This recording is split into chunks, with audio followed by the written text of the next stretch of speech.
from Boston, Mass to LA.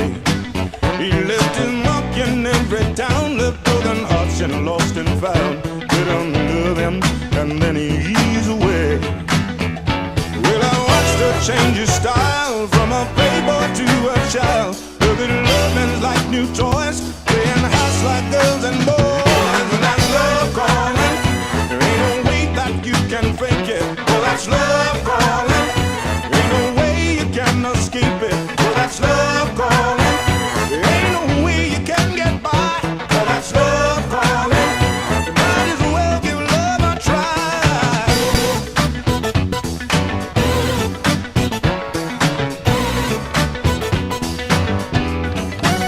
As she used men, they never last. Burning out 'cause she's too fast.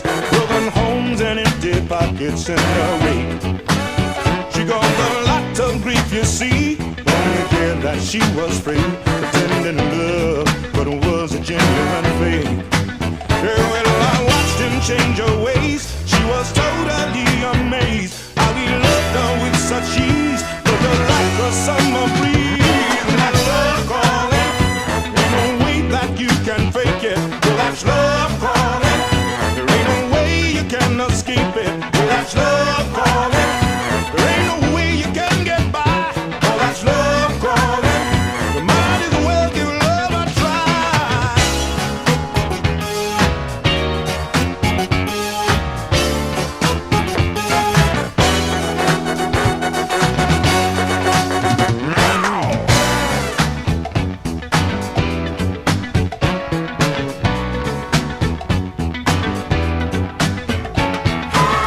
Don't you hear my love calling you? Don't you hear my love calling you? Don't you hear my love calling you? You. Don't you hear my love calling you? Don't you hear my love calling you? Don't you hear my love calling you? You. Now the two of them are one on the third planet from the sun. You know they're happy with what they've got, and they say they've got to lie. And that's love calling. Ain't no way that you can fake it. Yeah, that's love calling. Ain't no way you can escape it. Well, that's love calling. Ain't no way you can get by. Well, that's love calling. You might as well give love a try.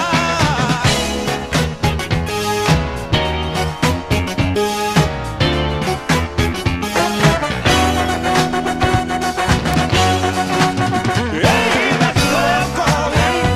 Ain't no way that you can fake it. Yeah, that's love calling.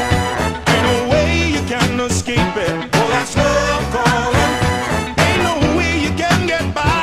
Well, that's love calling. You might as well give love a try. The girls in love, the boys in love. I'm in love and you're in love. He's in love, she's in love. You might as well give love a try. Making love, hey, knowing love. God, saying love, whoa, what is love? Knowing love, hey, saying love, whoa, knowing love, hey.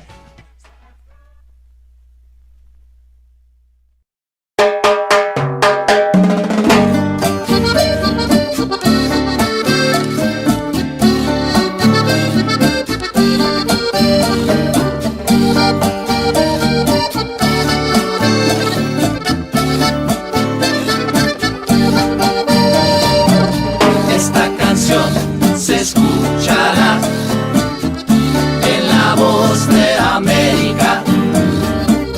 Mi corazón la cantará. Soy la voz de América. Siempre he vivido aquí en este país, sangre nativo y europeo mi raíz. Con cruz y pluma en la mano te saludo, camaradas. Soy de dos mundos, soy hombre marginal. Los antepasados nos dejaron un mural de gente blanco y café, rojo y negro. Esta canción se escuchará en la voz de América. Mi corazón la cantará. Soy la voz de América. Vivo en pueblito y vivo en la ciudad. Soy campesino y soy profesional. Soy indio de las montañas, los desiertos, la reserva. A mis hermanos que fueron a luchar a tierra extraña por paz y libertad, a los que sacrificaron les doy gracias. Esta canción se escuchará en la voz de América. Mi corazón la cantará. Soy la voz de América. Esta canción se escuchará en la voz de América. Mi corazón la cantará. Soy la voz de América.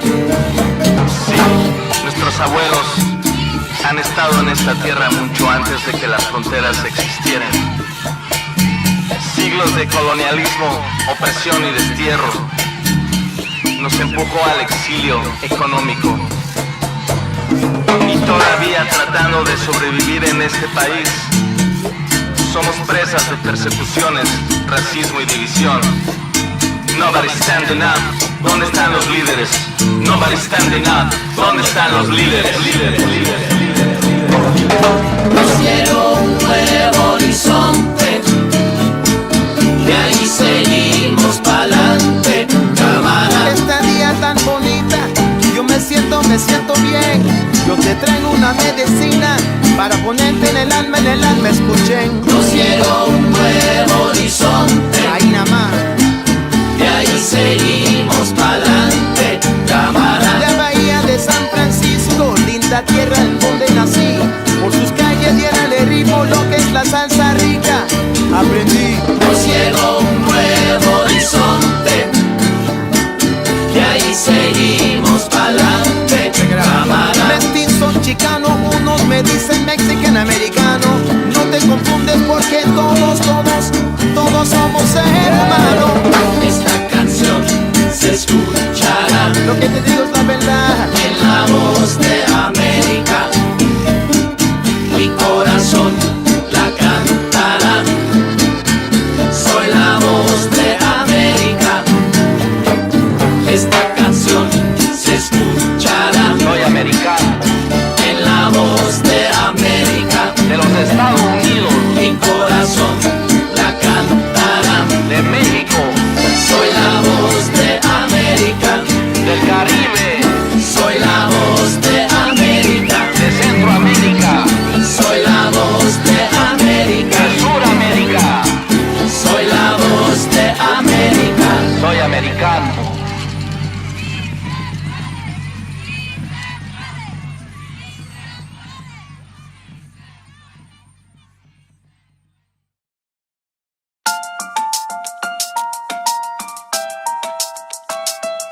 Yeah. Tommy G. My friends and family said that this could never be, 'cause we're so different, you'll end up leaving me. Yeah. But baby, don't you know that living in the past, a love like ours, we know it's gonna last. Smooth as chocolate,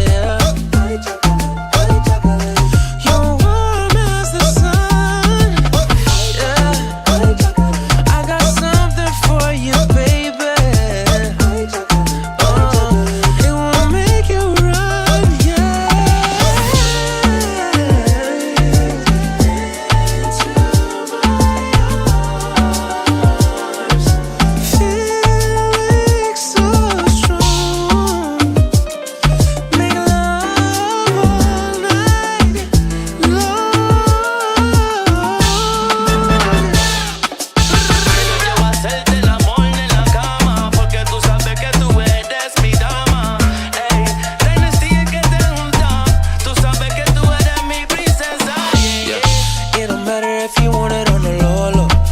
celebrating cause we doing it our way. You better tell me how you doing that. No, it's still the warm-up.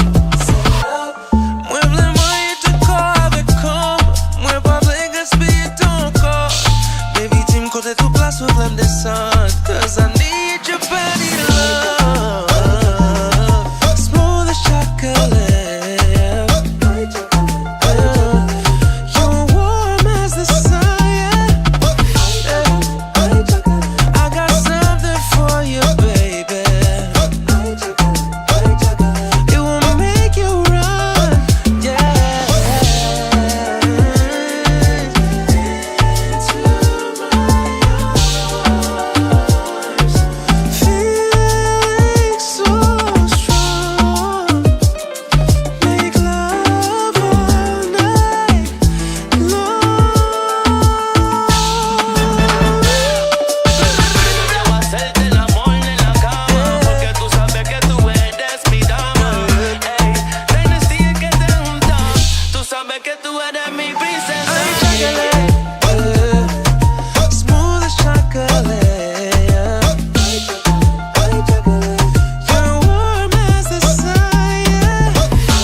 Jesse James and Frank James, Billy Kid, all the rest.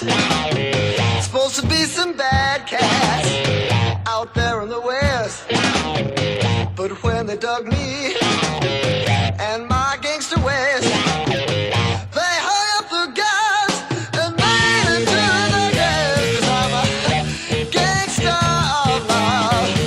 Yes, 'cause I'm a gangster of love.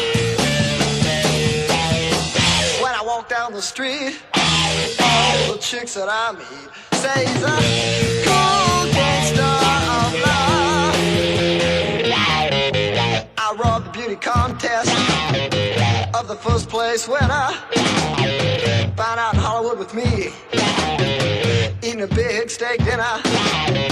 Try to get her to go back to pick up her prize. She stood up and said, "You just don't realize that I'm a gangster of love. Yes, I'm a gangster of love." When I walk in a bar, girls from near and far say he's a gangster of love.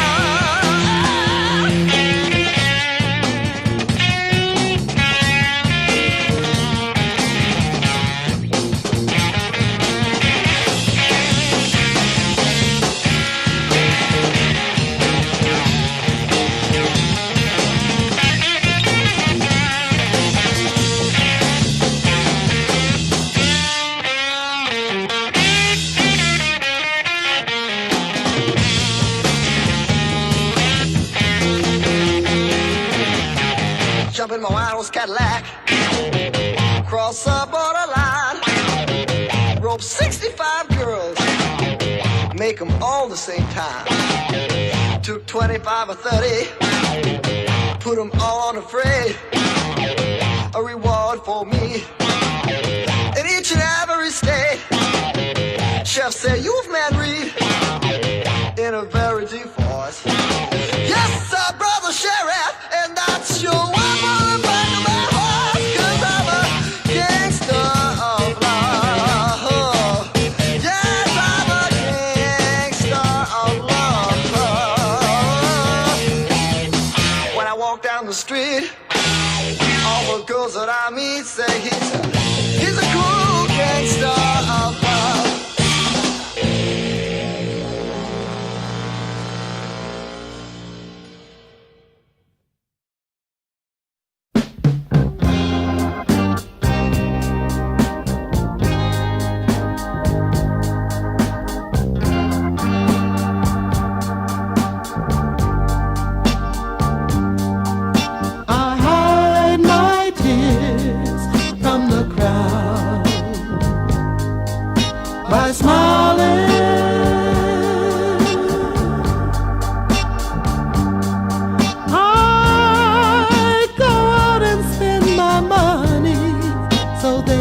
see me smiling.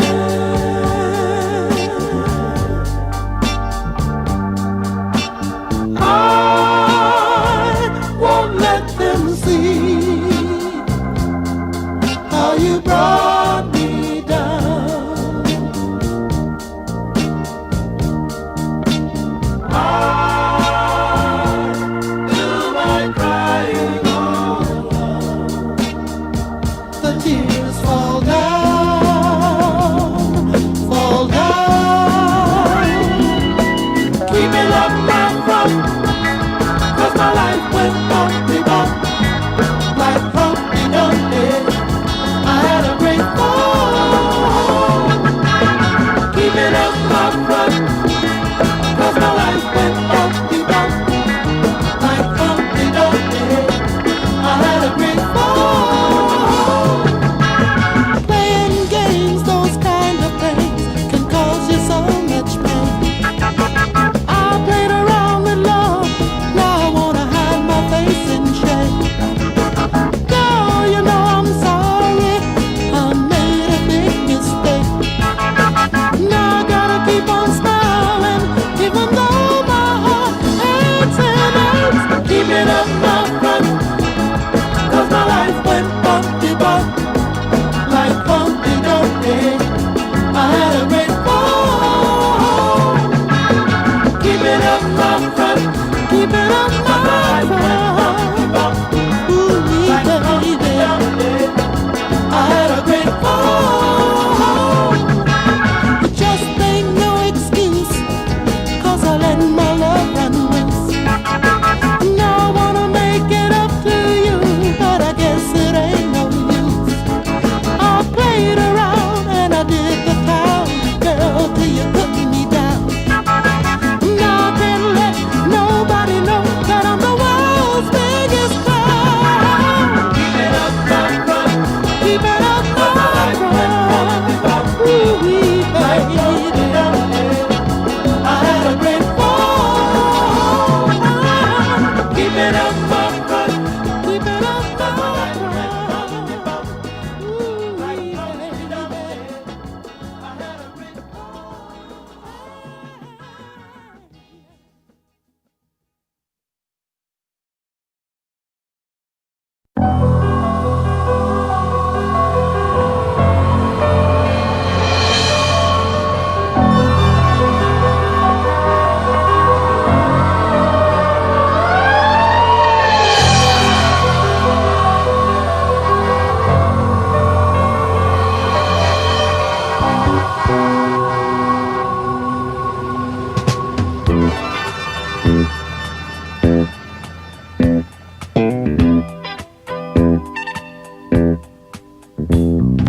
Growing up in the city, you know the streets like the back of your hand. Making it in the city, doing it the best way you can. Gambling with your life, racing with time, justify the things you do, you must pay the price. Little boy grows up to become a man.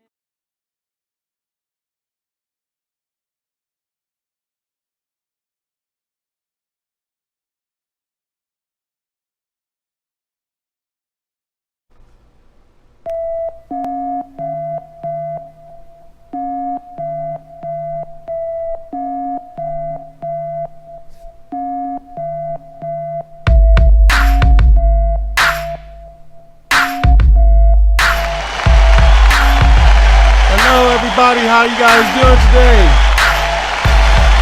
Welcome to the Keyse Review. Microphone sometimes acts up. I think I might need a new microphone. Okay, how everybody doing today? This is Marquise. You're watching the Keyse Review. How everybody doing? Looks like it's a little bit cooler from last week, so hope you guys doing good.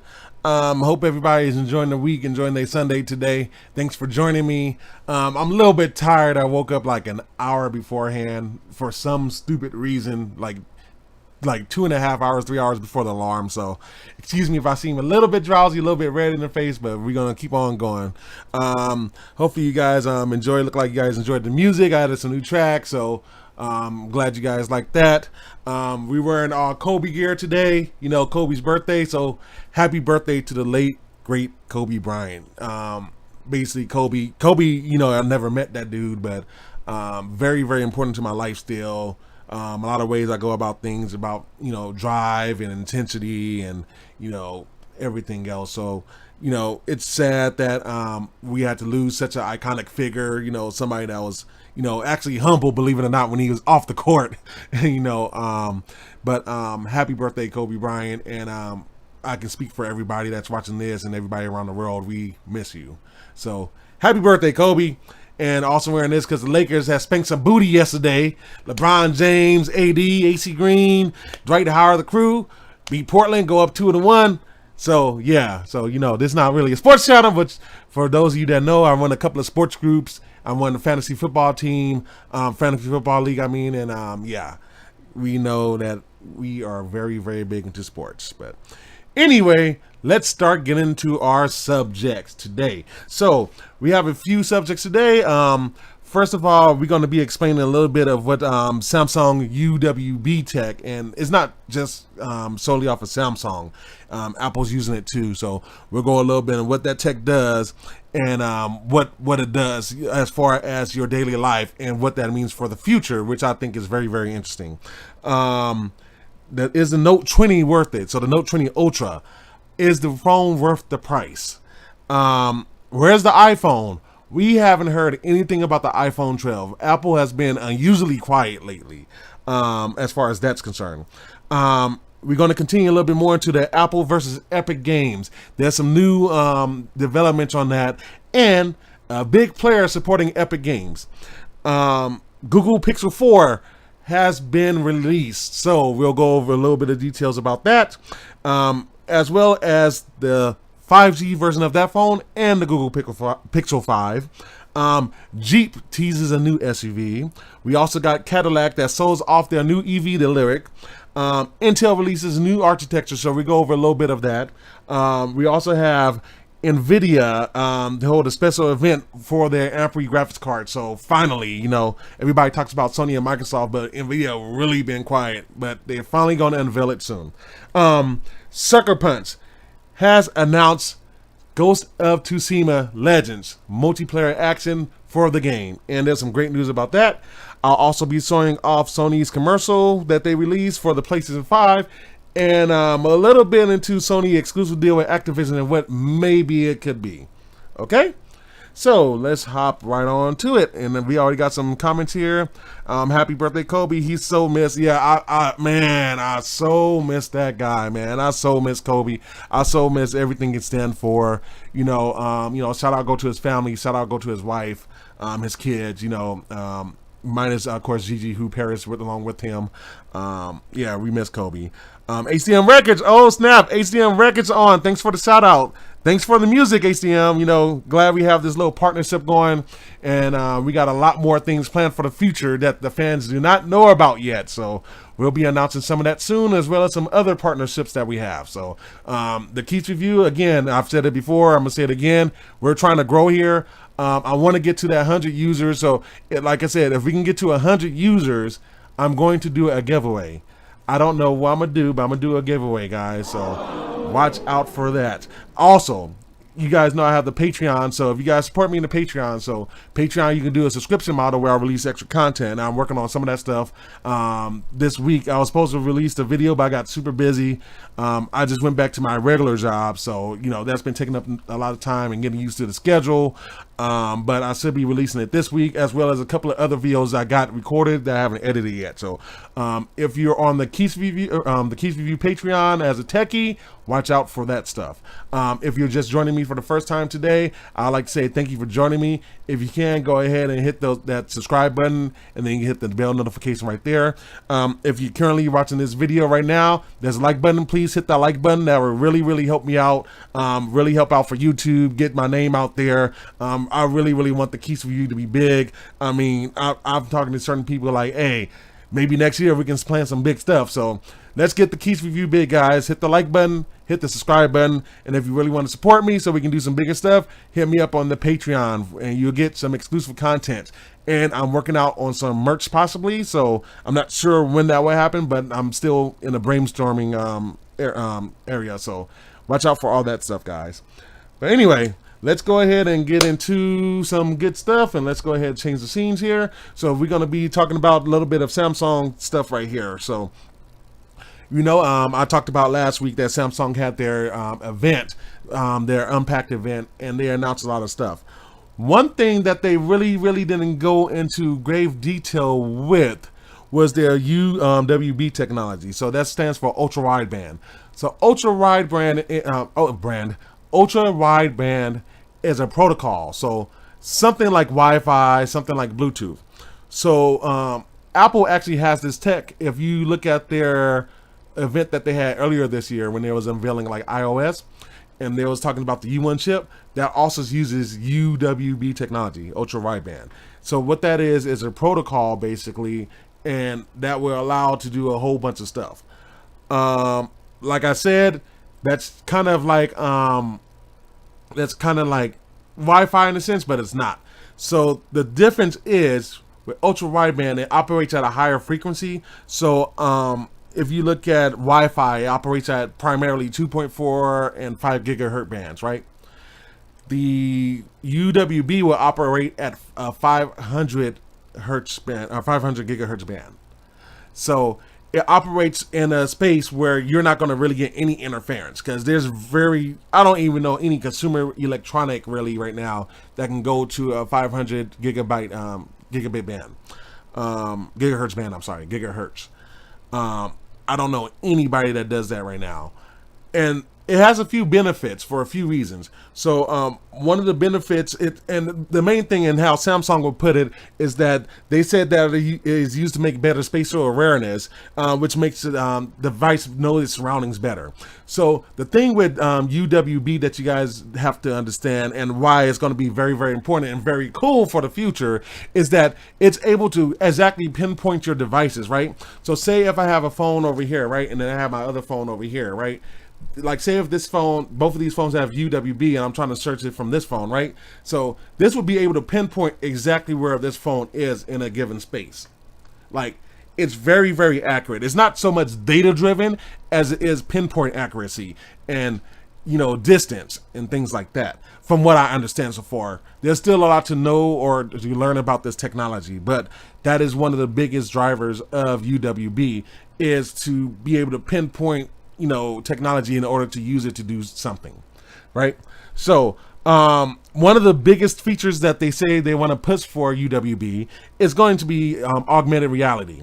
So imagine walking through the store, right? And then you go through the store, and then you're looking at some shoes, right? But it's in a box. Well, you can pretty much punch your phone to that box, and if it has some kind of tag or something like that, it will give you a virtual reality on it if you point to your feet, and then it will have the shoes on your feet. So that's one of the possibilities that could happen with UWB. It sounds really cool, you know. They said that it's supposed to be very precise, and as I said, not prone to interference like Wi-Fi and Bluetooth. It's not really used to transfer data. It's more used to locate objects, like I was just announcing. So it's used to, you know, hey, where's, you know, this device, like how close it is, and then it communicates the way it communicates. I also said Apple using it too, their U1 chip. That will be under what they like to call like I said, U1 chip, but I think they have a certain name for it, but it's still UWB. But the Apple iPhone 11 has it. All the Apple iPhone 12, from what I understand, has it so far. One of the features that I'm looking at is using it as a digital key. You know what I'm saying? So basically, if you look at this slide right here, and actually I'll go ahead and zoom in so you guys can see a little bit better. So let's go ahead to this slide right there. Zoom in. So if you guys look at this, so if you notice the little doorbell right there, I guess, or this little pad. So say if you have your house set up for a smart home and you have certain devices, you can use your phone as a key. You know what I'm saying? So basically, it's a proximity. It makes it like a proximity key. So you can go ahead and you go up, walk up to your door, and then it's automatically recognize your phones like, oh, this is you, and then it'll automatically unlock the door for you. You know, and then depending on what you set up, if you're using like IFTTT or something like that, it'll be able to do certain things. Like when you walk in, it'll alert like Google or Alexa that you're in the house, and it'll turn on the TV or however you set your scenes up on that. So I'm really looking forward to this UWB technology. Also, one of the biggest ones too is using it for your car. I would love to use my car, my phone for my car key. We're getting to the point, guys, where the traditional ways of us using technology is going away. We're really doing stuff. I mean, how much things do we do with our smartphone? A lot of you guys right now are probably watching this live stream through your phone, right? Like, you know, go ahead and say in the chat, like, you know, are you guys using it? Are you watching this through your phone? Or are you watching this through your computer or tablet? Like, using it, most likely you're going to be using a mobile device, right?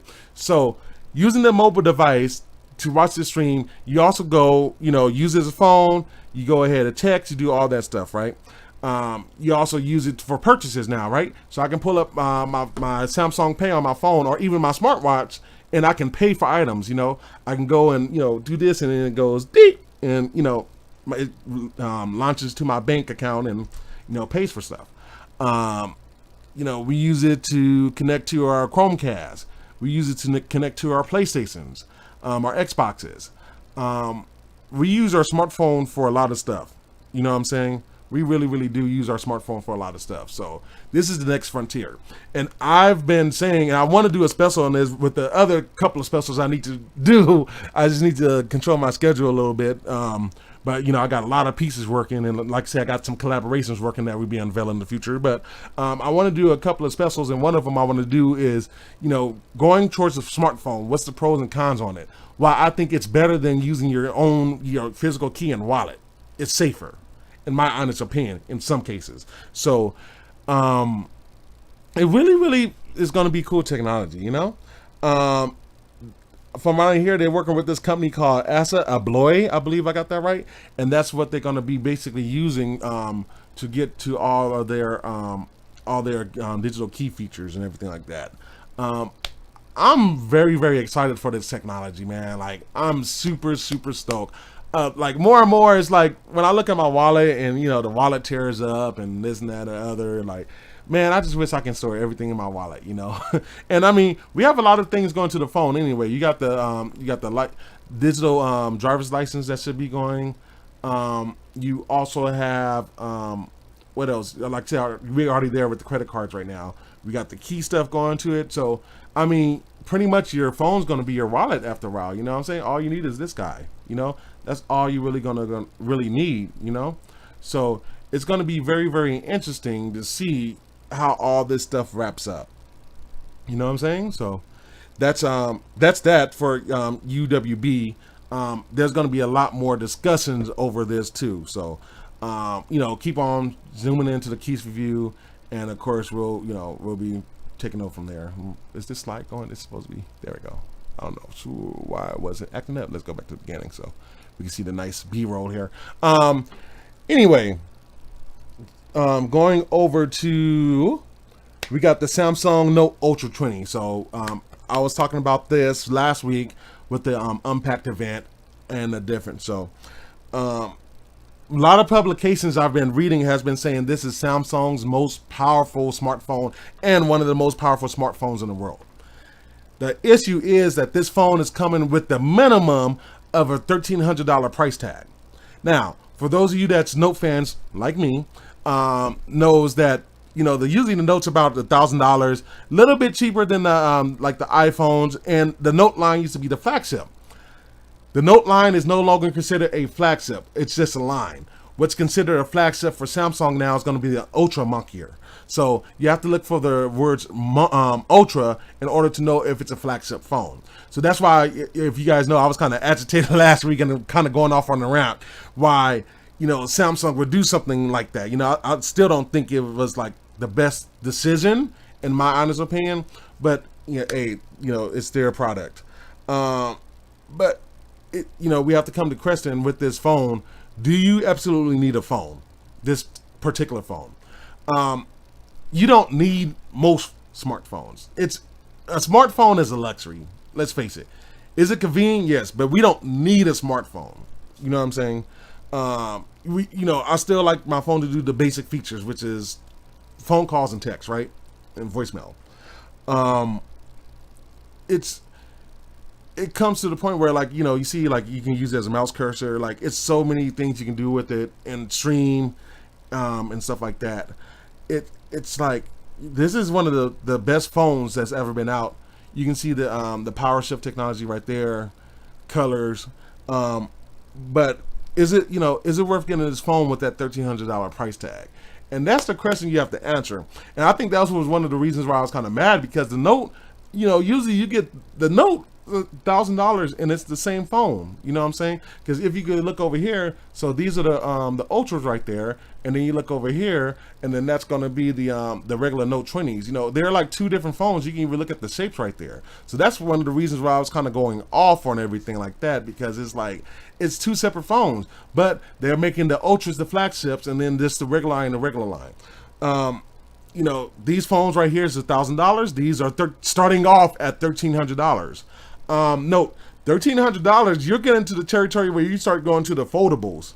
You know what I'm saying?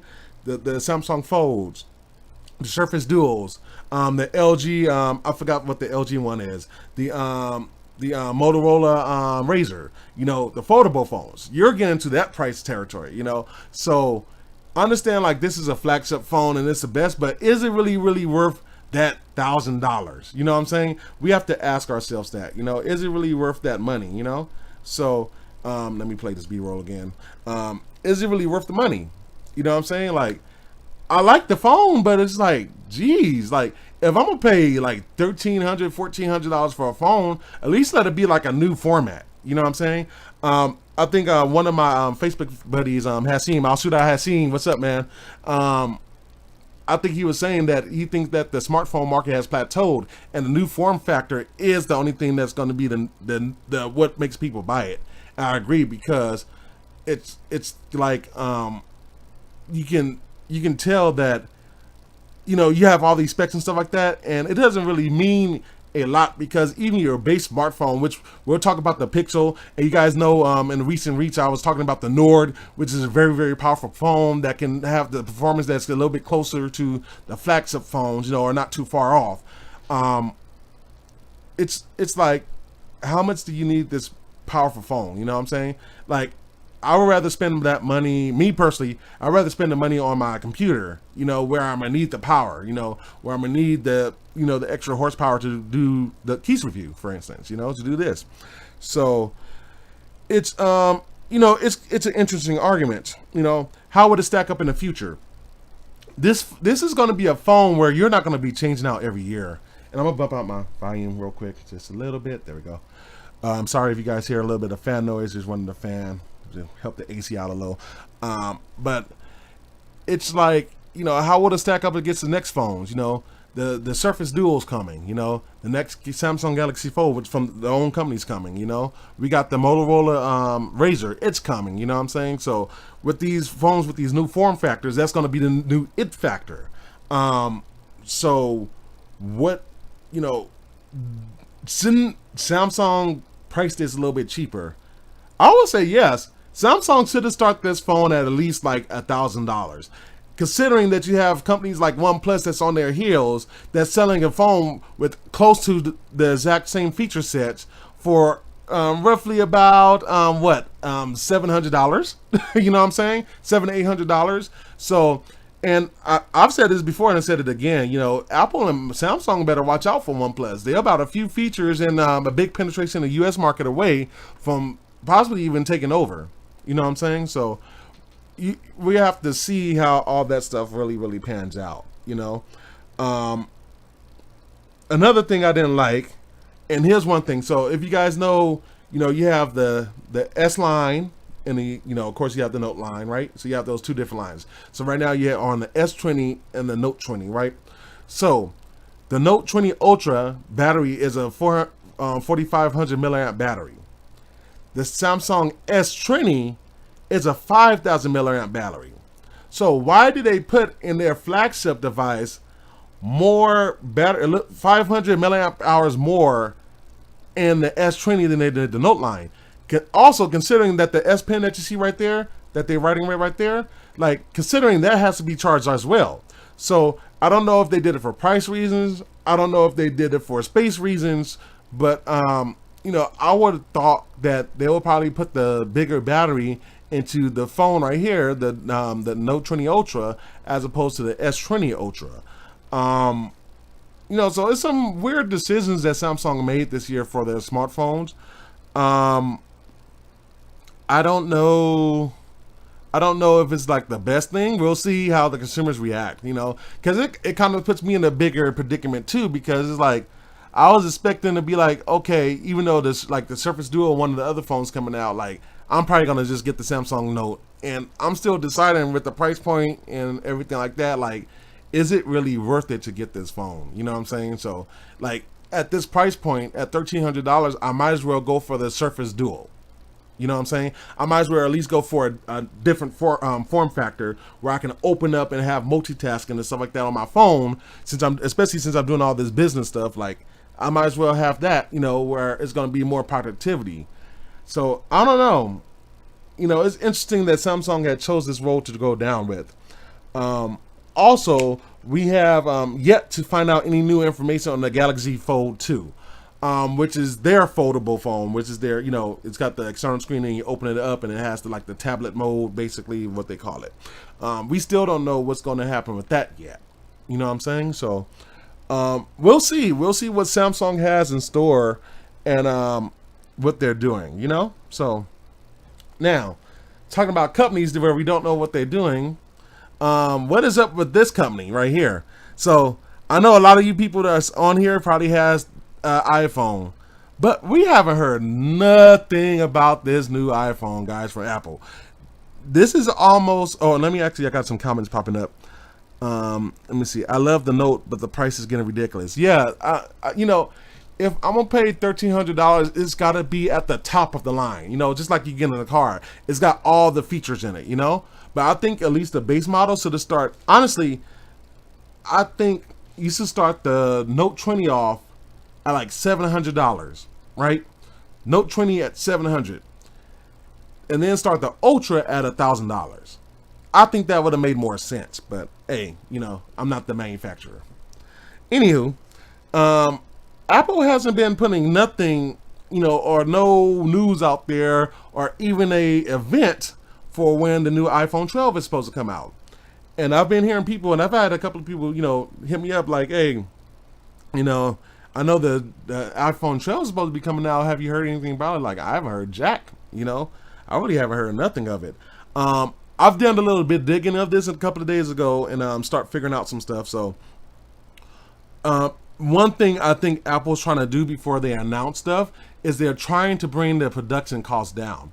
The iPhone 11 Max, I believe, costs $450 to manufacture, which is a good chunk for a smartphone. It's a really, really good chunk, you know, to pay. We got Tristan Williams. I challenge you to find info alpha. I'm giving it to you now. I got you info right here, so I got a little bit of it right here. But they're trying to bring the cost down. I'm going to guess that they're trying to bring the cost down to under that $400 manufacturing price point for a lot of the phones.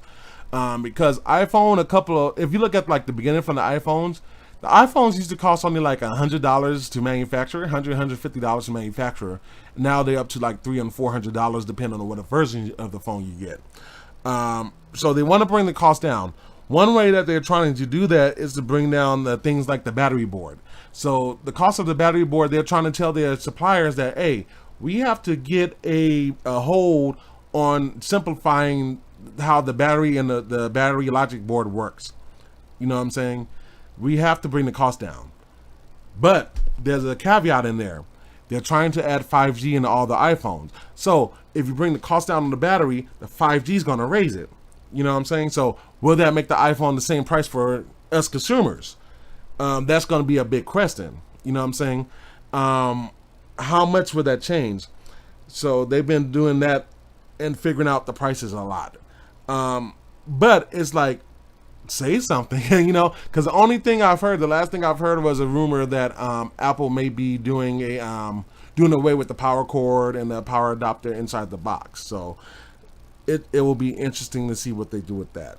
But we have heard nothing on the iPhone 12, like absolutely nothing. So it's like, okay, Apple, like, you know, it's September. Usually you start announcing smartphones around this time. Samsung already announced the Note, so right now is the time that Apple should be announcing something. You know what I'm saying? Like, Apple should be announcing anything about the new iPhone as much as possible, you know? I'm expecting to hear something this week, honestly, from Apple. I'm not sure, though. You know, I'm really, really not sure. So, we'll see. We'll see what happens with that. Then we have some news. So, you know, Apple's been in the news a lot for a lot of stuff. They've been going to court a lot lately. Here's one of the things, even though it seemed like it's been put to bed, but Apple has blocked WordPress. If you guys know, WordPress is like a app. I want to say it's like a what's it called, a processor? I can't think of the word right now. You know, like document processor, like Word, basically. I've heard that they had took them off the App Store because WordPress was trying to do a in-app purchase for their app. So, you know, the whole thing, which we'll get to with Epic in a minute, but you know, the whole battle with Epic versus Apple, and you know, Apple doesn't like when you charge in-app. You have to charge outside the app, stuff like that. But WordPress did it, and Apple booted them off the App Store. But I heard WordPress has removed the in-app purchases, and they are now back on the App Store again. So they seem to clear everything up. So not sure what's going on there, but that's what happened this week. Apple versus Epic also start battling up, you know. So it's just like, it's crazy because it's like once you start thinking about some of this stuff, how much Apple rules the market. Apple last month had to appear in front of the courts, the Supreme Court, about their monopoly practices. So Apple's kind of threading a thin line right here, you know. And I said last week I didn't know how I felt about the whole Epic versus Apple thing. I don't know which one to blame or who. I'm starting to go lean more. I start thinking about it a little bit more towards Epic. Here's the thing, guys. So, in order to be on the App Store, of course, you got to pay money, blah, blah, blah, this and that and the other. You also have to pay 30% royalties to Apple. So, if you are, like, let's just make a fantasy situation. So, say if your app's $100, right? You put an app on the Apple Store and you sell it for $100, right? Apple has to take $30 of that $100. So you're only getting $70 for something that you created. Now, I understand you have to pay Apple for, you know, because you got to keep on the servers. Servers are not cheap. I understand all that. But 30% is a lot of money. So let's just say a company big as Epic, multi-million, almost $1 billion company, honestly. You know, almost $1 billion company. They, like, say if they make $5 million off of all their various DLCs, their purchases, everything like that. Apple gets about $1,750,000 of that $5 million. So when Epic Games started battling Apple, I'm the more I'm reading into it, the more I'm kind of leaning towards Epic. 30% of your work that you did is a lot of freaking money. Like, imagine you coming home. I mean, we kind of feel it already with the taxes and, you know, healthcare and all that stuff, but that's necessities though. Just imagine, like, let's just go for your net, what you take home, right? Let's go for your network. Say you go and you're like, okay, I made this. And then your, you know, your house, your, you know, wherever building you live takes 30% of your paycheck. That's a lot of freaking paycheck, you know, and some of you guys might be dealing with that already, if not more, but that's a lot of money, you know. Like, I think that Apple should reduce it to like 15%, you know, like That's a lot of money of 30%, you know. Apple has says that they see Epic Games as soft lifters, which is weird because they're the ones that's putting the product on the shelf. So it makes no sense for Apple to call Epic Games shoplifters when they are supplying content. Because like if you go to the store, like say if you buy a PlayStation, right, or you buy an Xbox or a Nintendo Switch, and then you go and buy purchases online, that's not shoplifting. That's their IPs. That's their product. If they're making product outside of the store, then that's on them. Like, you know, that's what they want to do. Monopoly behavior, that's what Apple's in court right now. You know what I'm saying? I've heard something this morning where, and I think I might have put it in the ticker down there, where they're also going to court over doing the MacBook Pro, something with the cable in the MacBook Pro. They're going over court over because they went cheap on the cable on it. So it's like Apple's been in the news lately, and it's not been pretty, to be honest with you. You know, battling with Microsoft, battling with Epic Games. You know, you removed the WordPress app. You got to go to court over monopolistic practices. You got to go to court over malfunctioning parts. You know, and many of them. So it's interesting to see what Apple's going to do in the future with that, you know. And I put on my notes today, reduce their percentage, like I said, 15%. Make it 15%. I think that's fair. You know what I'm saying? Make it 15%. I don't think nobody would disagree with that. You know, let them get their in-app purchases because they're the ones making the content, you know. And the App Store is not going to be nothing without content. Apple cannot do everything by themselves. Let's be realistic about that. They cannot do every single thing by themselves. You know what I'm saying? So, we shall see. And the last little bit on that, a big announced the company was backing Epic Games. Microsoft, of all people, Microsoft is backing Epic Games, saying that Apple is trying to rule the app market, you know, and trying to make it to where they own everything, they control everything, and you cannot get on their platform if they do not approve. I understand that Apple have to certify everything like that, but at least with the big companies, Epic Games, you know, Microsoft, I mean, guys, like, we have apps for a reason, and everybody's not going to have the same app.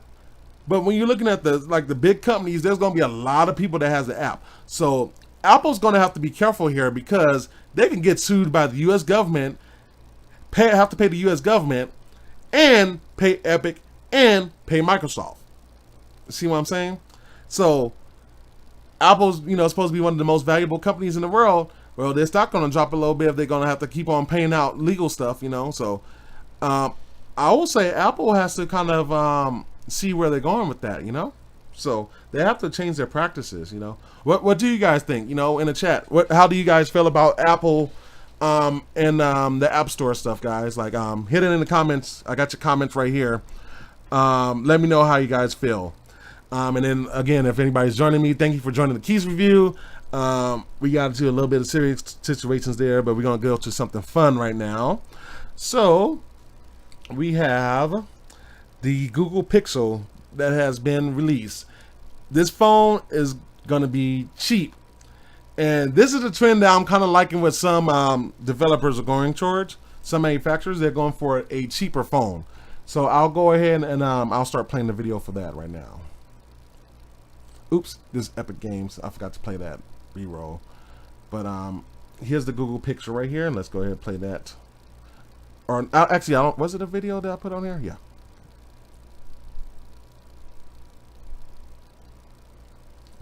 Turn on the music.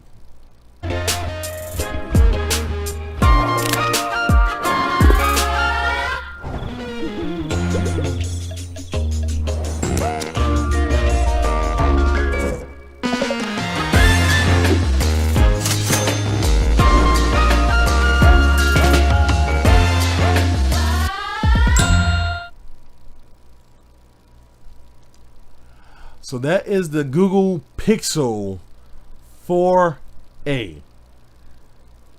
That's a pretty cool thing, right? So now let's go over to this slide right here. Actually, I'll go and put this on the big screen as well. So check out these guys. Check out these specs. So there's the Google Pixel 4a. Check this out.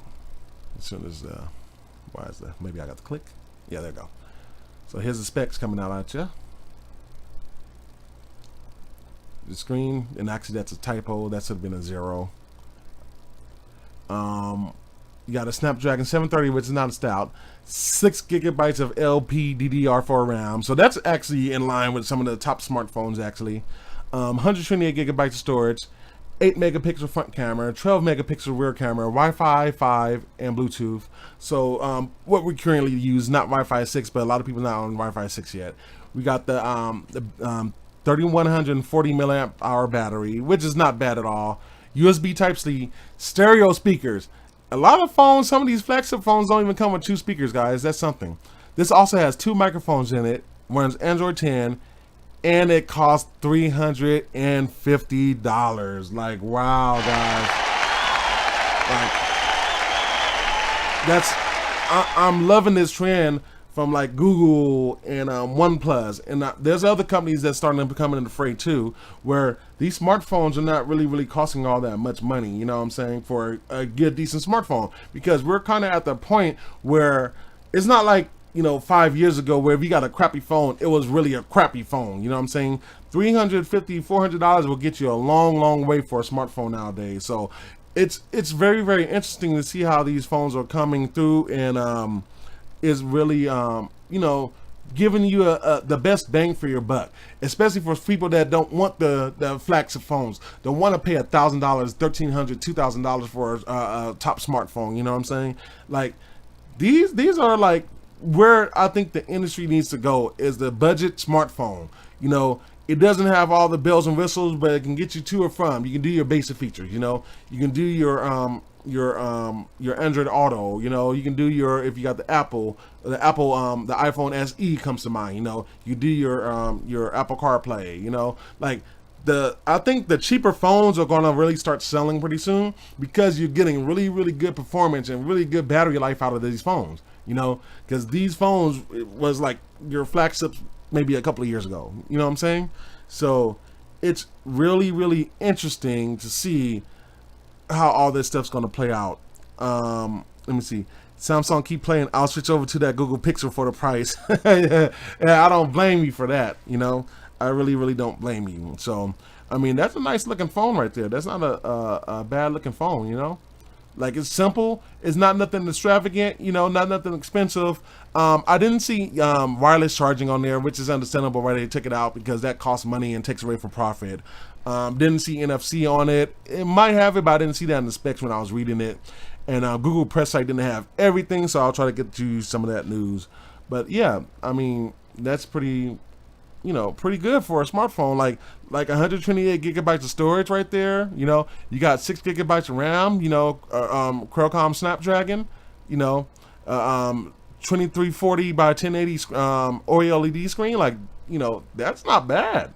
That's not bad for a $350 phone. I'm being realistic with you guys. You know, so you know, that's the 4A. You know, Pixel. That being said, Google said this is not all we coming out with. So check this out, and let me go ahead and put this on the screen. See that? 5G. So Google is also going to come out with 2 new Pixels coming out that they should be unveiling this month. So this guy over here is that same 4A, right? So that Pixel 4A. The difference is this one's going to have a 5G antenna in it. So the 5G antenna is going to have, the Google 4A is going to have a 5G version where you can log on to the networks that's 5G. This guy right here is the Google 5.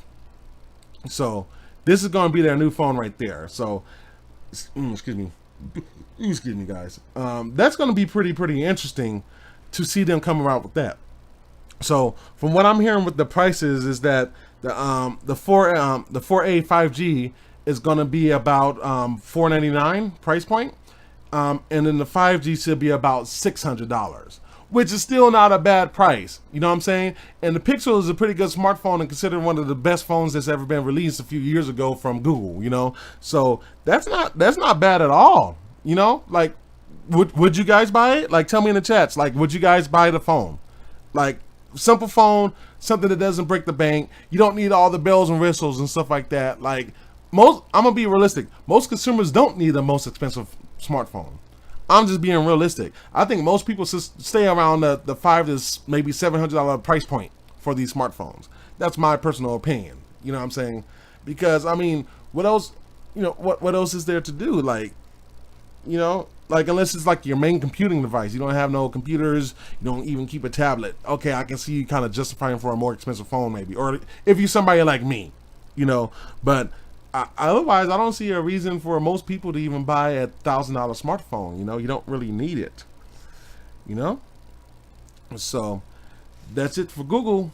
You know, that's the Pixel and 4A and 4AG, 5G, and the Pixel 5.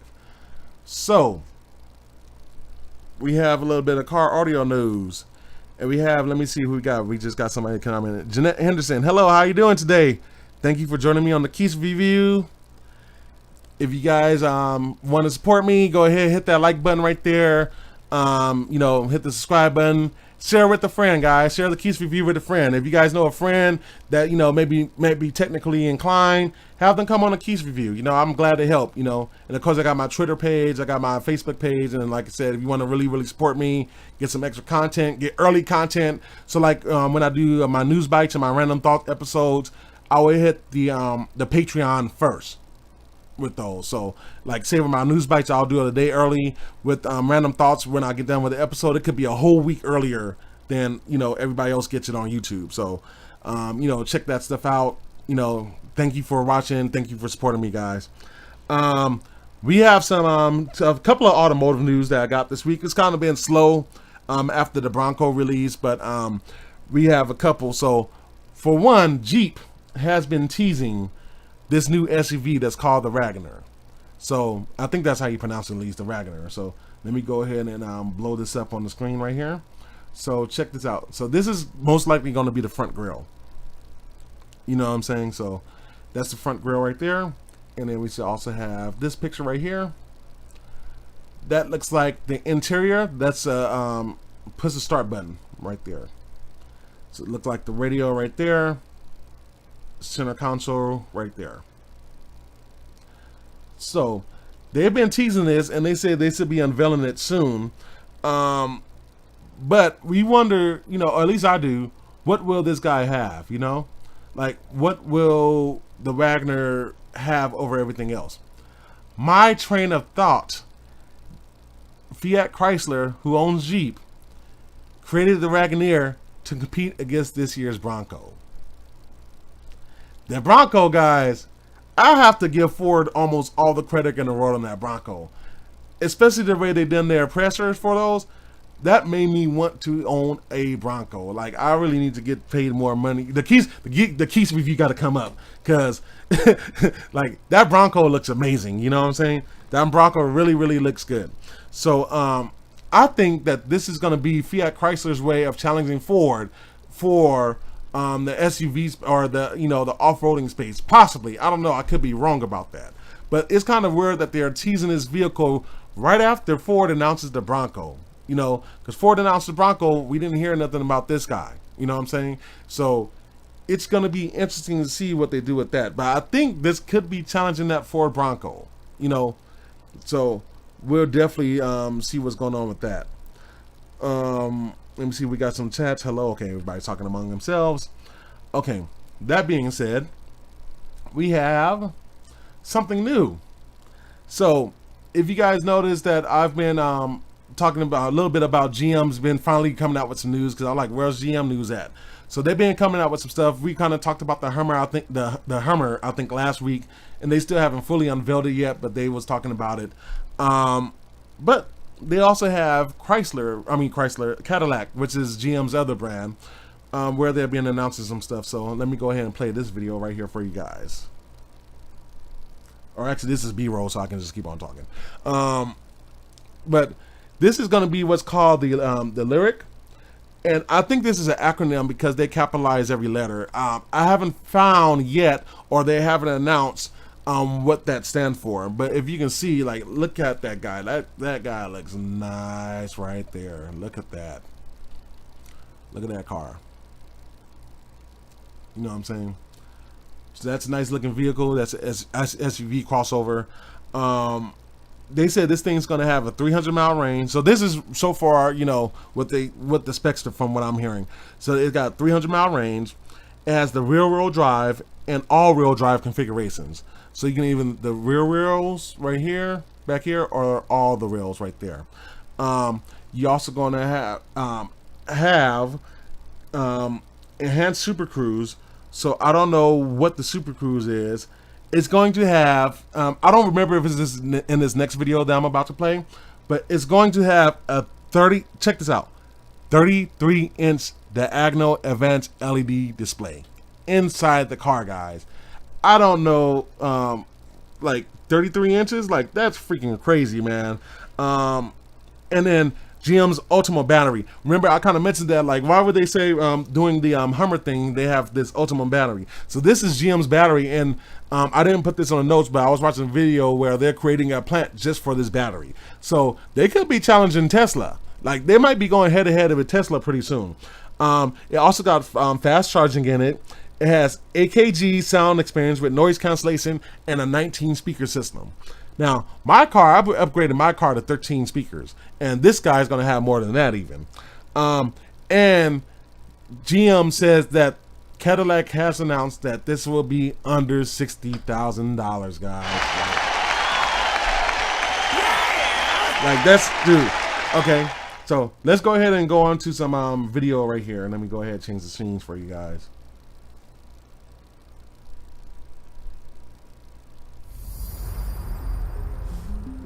The challenge we had was, how do we keep moving forward? How do we take Cadillac into a new direction where people see it as still a Cadillac, but very much a future forward vision for Cadillac?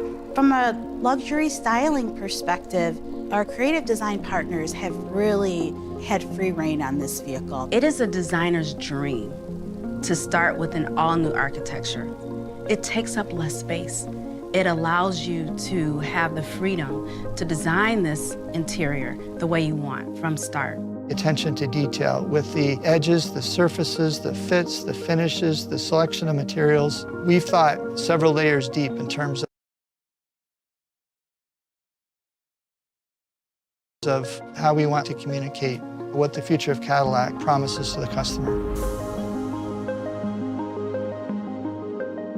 The interior designers start out with that first read, the beautiful surfacing, striking the lines and making sure that they are uninterrupted and flowing. And the placement of woods, metal, with the warm accents, the contrast between cool and warm is just beautiful.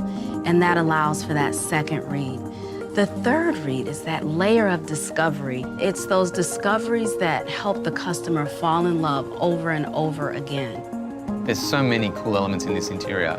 When you open the door, we have this layered approach to the wood and metal.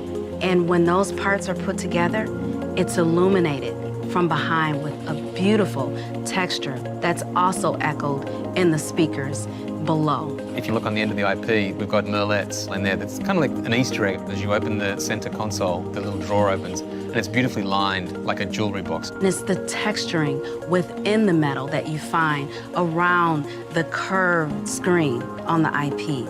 And that same texture you'll find on the multifunctional controller. It looks like it's made by a watchmaker or a jeweler. That's the kind of surprises that we wanted to develop for a luxury customer.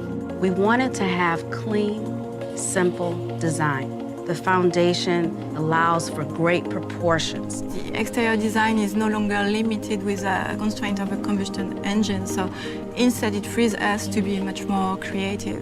It's an opportunity to really push the fashion of car design. The LYRIQ also unveils the new face of Cadillac. We wanted to reinvent the crest in a way that looked very technologically advanced, but had a very jewelry and bespoke appearance. The black crystal appearance of the grille and the avant-garde lighting are integrated artfully. So the face becomes much more expressive, sculptural, and sophisticated. The vertical lighting had a lot to do with our relationship with our engineers and really being able to work back and forth with them to develop a technology we've never had before. When we walk up, the lighting sequences start with the badge, and then it fills in through the grill, and as the grill fills up, it pushes the light down through a technical rain of the vertical signature. It also pushes that light back through the whole horizontal of the vehicle, from the nose to the tail. My ultimate goal was to make this hands down the best Cadillac SUV that anyone has ever seen.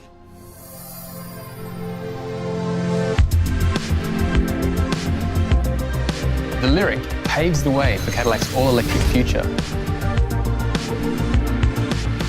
It sets the tone for Cadillac's design language moving forward. It's effortless, it's simple, and it's refined.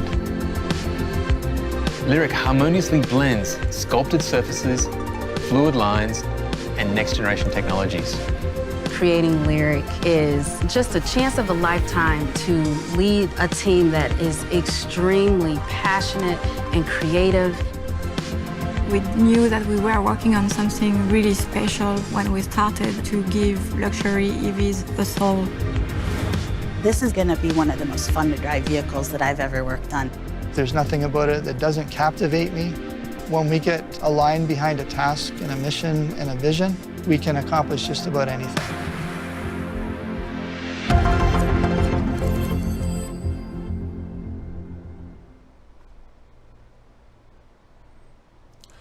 All right, guys. Sorry for that little pause. I accidentally hit my mouse where I was trying to go over to my tablet right then and didn't hit the right button in time. But how slick does that look, guys? I can see. Let me see some of you guys commenting. A lot of comments on that one. That is sharp. That's a beauty. Damn, that car is sexy, beautiful. I want to drive that ride for sure. I've really never been into Cadillac, but it's got my attention. The lightning, yeah, that lightning sequence. I'm not sure if you guys seen the screen. I think I got another video on this too. I think there was 2 videos. Let me see. Yeah, I think this is another video. Let's go ahead and play that. For over 100 years, we've been dealing with internal combustion engines on typical body-on-frame or frame integral vehicles. This is a completely different problem to solve. What excites me most about this program is the brand new platform. We really took seriously the customer pain points around electric vehicles, that they don't go far enough, they cost too much, and they don't charge fast enough. All of those things are being addressed with the Ultium system in the Cadillac LYRIQ. We'll be able to achieve much better mileage, much better charging capability. We're serious about an all-electric future, and we have what it takes to deliver. At the Global Battery Systems Lab, we've got our standard test procedures that have leveraged our decades of electric vehicle experience, and we've got the software and test scripts to make it all run. We can shake a battery while we're powering a battery, while we're thermally conditioning it through Arctic temperatures to desert extremes.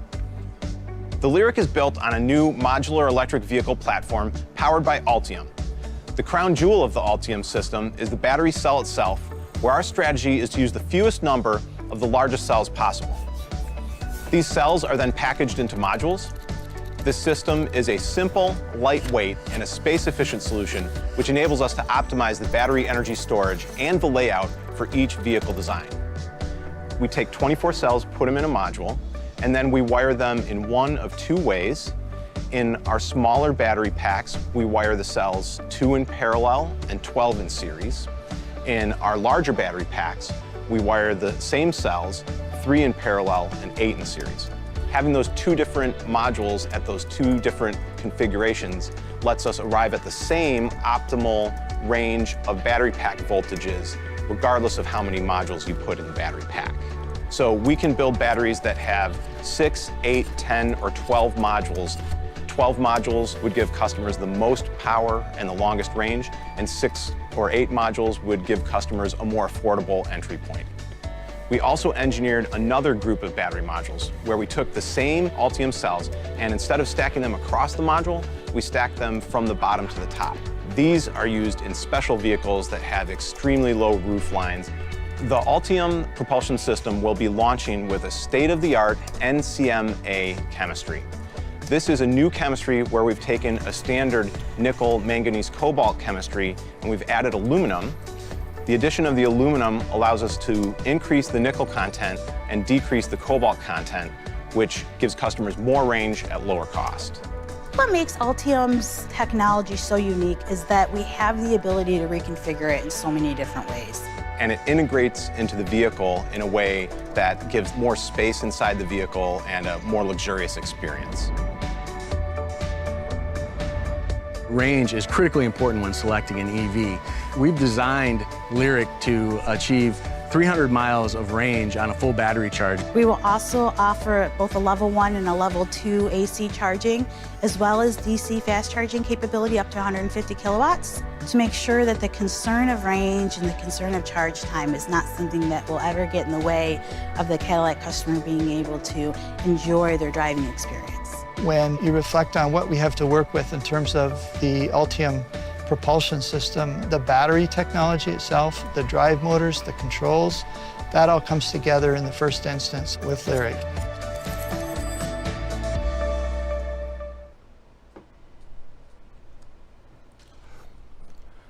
All right, so how'd you guys like those videos right there? Very cool, right? A lot of people coming over. Tesla better watch out. Yeah, Tesla really better watch out.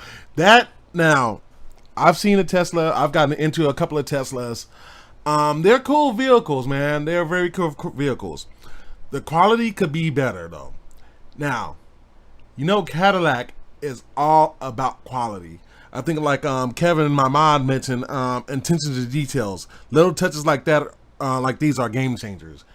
That's the truth right there, man. They really, really are game changers right there, you know? Like, just like if you see the screen, like, let me see if I can rewind that video. Let me see, it was the other video. If you guys look at all the, oh, let me get off. I'm still on my tablet. There we go. So if you guys look, let me see if I can find that the screen. Even like, look, the little light, they got lights in the speakers, bro. Like this, you usually have to do aftermarket stuff to get that happening. They got lights in the speaker grills. You know what I'm saying? Like, come on. Like, look at all this. Like, look at that. That's all touchscreen. See that? So you got a physical knob and then you got touchscreens right there. Look, that's a music sign right there. You see that? You guys see that right there? Music. That looks like cell phone right there. Check that out. You know what I'm saying? Like, and let me see if I can go to this. Let me see if I can get a good view. So this right here, if you guys look right here, that's that 30-inch screen right there. Let me see if I can get a better, I think there was a little slightly better view that old girl gave us. I'm trying to find it. I gotta look for pictures on these. I didn't see no pictures on them, but oh, you can kind of see it right there. So see, there's part of it right there. Look at that. Look at the back, and that looked like it's gonna have like wireless charging in it. You know what I'm saying? Like, that's gorgeous, man. Like the whole boot up, like this right here. I gotta play this again, guys. I gotta play this again. Like walking up to the car. Now, when you're talking about nerding out on something, also engineered another group. We streamed launching with a state-of-the-art and we've added a previous video. Give me that one. Like, with them to develop a technology we've never had before. Like right here, when you walk up to the car, this right here. When we walk up, the lighting sequences start with the badge. That and it right fills there. in through the grill, and as the grill fills up, that right there, man. Yeah, Tesla better watch out. Like, these guys are not playing right now. You know what I'm saying? These guys are really not playing right now. You know, so it's like, man, dude, like GM coming out with it. GM's about to come out with it. And like I was saying in the comments, like, we know that, you know, because GM has multiple brands. So they got Chevrolet, they got Buick, they got Cadillac, and they got GMC. We know GMC's got the Hummer EV, which is coming out, which is, it's supposed to be a monster, a freaking beluga whale that's marching down the street at freaking 60 miles per hour at 3 seconds. You got the LYRIQ, which looks like it's going to be like probably this is going to be a popular video, guys. Like, that's going to be a popular video for popular car, like, you know. And they said they're not done. You still got Chevy coming out with some stuff, and you still got Buick coming out with some stuff for EVs, guys. Chevy is building a plant just for these Ultium batteries. Chevy's a bigger company than Tesla, guys. Like, I was, I criticized GM a few months ago. Like, okay, you got Ford coming out with stuff. You got this company coming out with stuff. You got that company. You got all these startups. Where's GM at? And GM's starting to come with it. They're like, hey, they're like Sony. they're like Sony. It's like, we're going to come. Just be patient, So, let me see. We got hands claps. Yeah, that deserved. I'll hand clap to that. I'll hand clap to that one. But yeah, man, like that stuff is awesome, man. Like Jesus, like man, like come on, man, like my heart can't take this. My heart cannot take all this excitement right now. You know what I'm saying?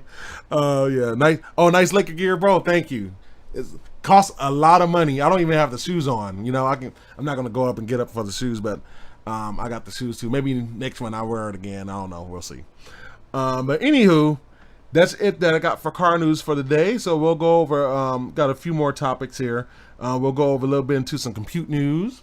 So I'll go ahead and play this slide, or put this on the screen right here. So if you guys know Intel, our biggest semiconductor company in the world, the top, basically has been doing a lot of stuff, especially with graphics. So they had their architecture day, and I haven't watched the video. I was going to try to watch it this morning, but I was still busy finishing up some notes. And excuse me, sorry about that. It's like 2 hours and 40 minutes long, so I'll watch that maybe later tonight. But this guy right here, this is Raja Koduri. He is responsible for a lot of computer tech we have right now, guys. So if you guys use the AMD Radeon card, this the guy. You know what I'm saying? Very, very smart guy. Intel sold him a few years ago, along with a couple of other people. And this right here is their new graphics chip right here. So this guy is I always say this wrong, Vecino or something like that. So this is their XE product, basically. So this is going to be in the data centers right here. So that's what he got for that guy right there. So they said these things are going to be in the billions of transistors depending on which one you get. So I mean, it's crazy. And they went over some other stuff. So like if you look at this map, and it shows stuff like the core. So this is the stuff we had in 2019. This is where we're going to be at pretty soon with Tiger Lake. Now, note, I announced that Intel is going to have an event on September the 2nd. So that's coming up in, a couple of weeks? I think, yeah, like a couple more weeks. They're going to have their press conference. And, everybody's been talking about ARM. Everybody's going to ARM. Apple's going to the ARM process, everything like that. Tiger Lake and all their Forever technology and everything like that is going to start changing the game. So, and they're coming out with XE. Basically. So this is where they're going to be at right now is Willow Cove. And I'm hearing from these leaked benchmarks, Willow Cove is a bad mamma jammer, man. Really, really a bad mamma jammer, man. So, hey, we're going to see. And then this is the stuff that's coming out next year. And this is going to be a hybrid. So if you guys remember, I think it was last week where I saw that they had like a thing where it says like core hybrid. Like this is some of the secret stuff that they haven't told us about yet. You know what I'm saying? So we're going to see, like, it's going to be interesting to see Intel in the future, what they do, Here's kind of their architecture. I know this is kind of technical and stuff like that, but this is like kind of like all their goals, all how the processors and everything set up. So, you see all the graphic stuff right here, cores, stuff like that, So that's all that stuff right there. This is their high performance line, their data center basically. So this is how those chips going to look. So he was holding up this chip, I believe, this guy right here, 4 tiles. So billions and billions of transistors, and stuff like that. So let's go back to that. But it's going to be very, very interesting to see what Intel does. The couple of things that I put on here. So, they're releasing Tiger Lake. So these chips, so it's not going to be these chips per se, but they're going to be based off of XE for their graphics processor. So Tiger Lake's going to have XE inside of it. And here's the interesting thing. So if you guys have ever bought a laptop, and then, or you guys looking to buy a laptop, you might see some where it says 80 AMD Radeon inside. You're going to see some with that said GeForce inside.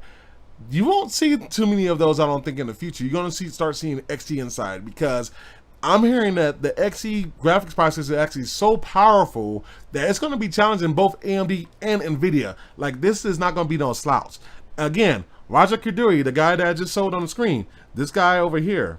So this guy is responsible for those last series of the Radeon line, you know. So he created this line from scratch, and one of the reasons that they say he went over to Intel because he felt like he can be free, a lot more productive, a lot more creative with Intel. He can expand his skill more, use more of his skill sets at Intel. So I think starting off with Tiger Lake, we're going to see what Raja Koduri and the rest of the team does at Intel with this chip. You know what I'm saying? So this is going to be very, very interesting. It's going to be running off 10 nanometer. So Intel is finally, after 7 or 8 years, weaning off of 14 nanometer, which is going to be great because that means for you guys, what going to a smaller process size means that you can fit a lot more transistors in the same amount of die space. It's also going to save you on battery life. It could be a lot more energy efficient. So like say if your laptop is only lasting about 8 hours, well guess what? It can start lasting about 12 hours, you know, depending on how you use it. So, you know, going to a smaller process size is going to have a lot of benefits, especially if you're on a mobile device, you know. And I already talked about the benchmarks. It says it's going to be fast. I already talked about Xe is going to be on it.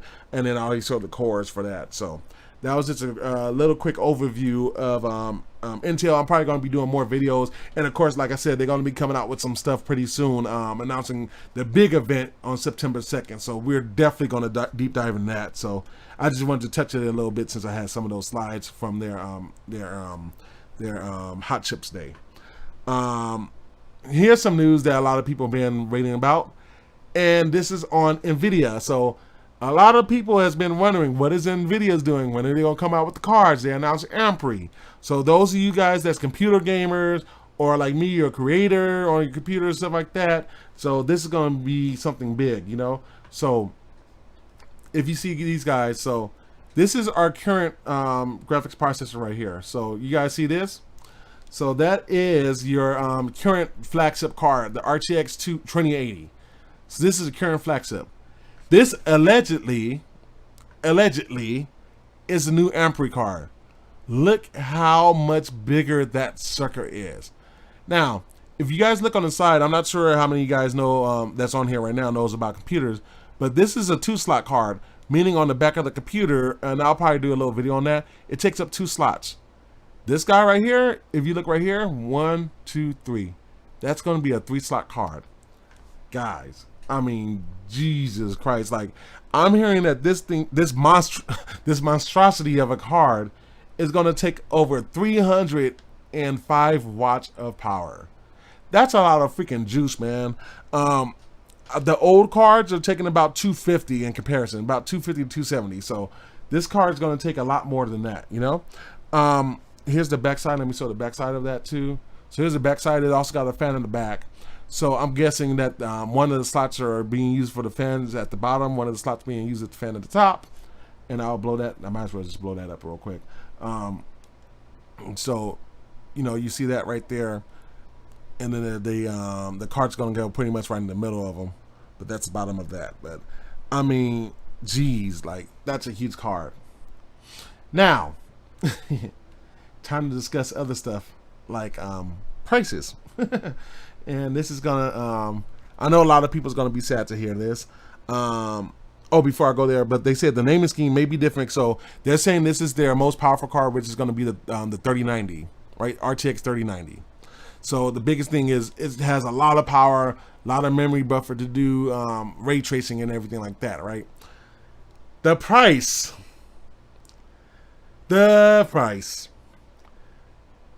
This thing is going to start off at $1,400, guys. Damn. So, like, and if you get the Founders Edition, it's going to be about $1,500. So, it's going to be a lot of money, guys. Like, this thing is not going to be cheap whatsoever. But they said it's going to have about 24 gigabytes of GDDR6 RAM. That's a lot of memory. So that's going to be one of the reasons that add up to the price. Also, I already mentioned it takes up about 3 PCI slots. Power. So let's get on to this next slide right here. So for those of you guys that, you know, like me, likes to build computers and stuff like that, you know that you usually have your 6-pin or your 8-pin for your graphics card, right? The most powerful might need, you know, an 8-pin and a 6 in addition to the power that comes through the PCIe slot. This right here, Seasonic, which is PSU or power supply company. So basically, power supply is what supplies power to all your components inside your computer. So we've heard rumors that announced that Nvidia is going over to a 12-pin power cable. It looks like Seasonic has confirmed that right there. It's no longer a rumor. That's the power supply right there, the power cable. So it looks like from, if you guys look at the box right here, so it takes about 2 8-pins, right? 2 8-pins, and then convert it over into a 12-pin right there. That's gonna take a lot of juice, man. Like, geez Louise. Here's the white paper right here. So that's that right there, guys. So yeah, like, man, that's gonna take up a lot of power, man. So, and you know, I don't want to spend too much time on that, but I just wanted to go real quickly over to it and discuss it, because I know a lot of people in Reddit. I've been having a lot of people texting me about it, stuff like that. So that's a little bit of the news right there for that. Alrighty, so are you guys ready for our last subject of the day? We are going over to some Xbox news.